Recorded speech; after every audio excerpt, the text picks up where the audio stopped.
मेरा नाम है रॉन और ये तब की बात है जब मैं हाई स्कूल में पढ़ता था। एक दिन जब मैं पीटी क्लास में था, टीचर ने हमें ऑर्डर दिया 100 बार पानी लाने के लिए और सबसे पहले मेरी बारी आई।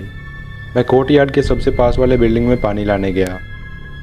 क्योंकि वो बिल्डिंग बहुत पुरानी थी, इसलिए ज़्यादातर वाटर फाउंटेन्स ख़राब थे और आखिरी दोनों भी रस्टी पाइप्स की वजह से बेकार हो गए थे। लास्ट ऑप्शन यही था कि मैं उस अनयूज्ड बेसमेंट में जाऊँ, ये जानते हुए कि वहाँ जाना अलाउड नहीं था।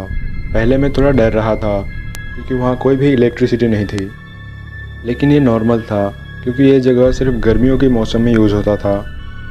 मैंने थोड़ी हिम्मत दिखाई और सीढ़ियों से उतरकर बेसमेंट में आया। जब मैं पानी पी रहा था तभी किसी ने रफली मेरे शोल्डर पे हाथ रखा। वो 30 के आसपास का एक बहुत ही लंबा आदमी था, वो भी एक पुलिस बैज के साथ। उसके फेस पर सीरियसनेस साफ साफ दिख रहा था। उसने सीरियस टोन में कहा, मुझे ऑर्डर दिया गया है कि मैं तुम्हें यहाँ से बाहर निकालूं। तुम्हारा स्कूल खतरे में है बच्चे। और फिर वो मुझे अपने साथ ले जाने लगा। मेरे 14 साल के दिमाग ने सोचा शायद अब मैं इस खतरे से बच जाऊंगा। वो मुझे पीछे के दरवाजे की तरफ ले गया। दरवाजे के बाहर एक काली वैन खड़ी थी। मुझे उस पर थोड़ा शक हुआ, इसलिए मैंने कहा मुझे बाथरूम जाना है।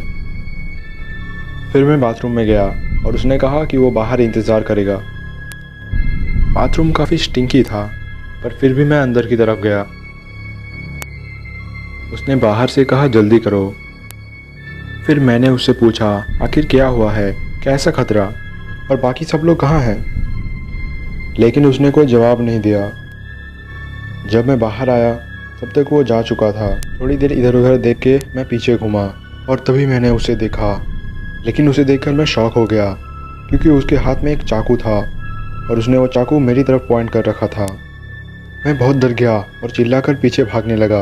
वो भी मेरी तरफ भाग रहा था। मैंने भागने की पूरी कोशिश की, लेकिन थोड़ी देर बाद ही मेरे पीठ पर बहुत दर्द महसूस हुआ और थोड़ी देर बाद मैं बेहोश हो गया।